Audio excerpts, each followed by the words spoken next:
About financial stability, the new type of mortgage lenders that are entering the market, like Enkla and other online brokers that are offering loans at low rates that are funded by short maturity mortgage-backed securities, are they adding to risk?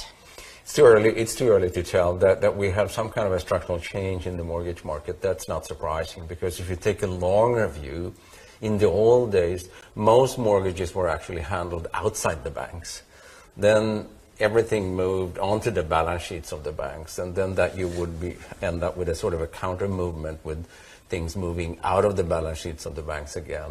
That's probably not a bad thing, but then one has to keep track of how this is happening, under what conditions, and what these new players are doing. But if this increases in efficiency in the system, that's probably just fine, and the banks will have to live with that.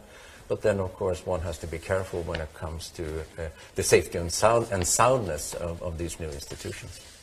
2 banks in Sweden already lowered their official interest rates. Is it a good timing? Is it a good thing if mortgage rates fall further at this stage? Does that make it easier for the Riksbank to raise rates?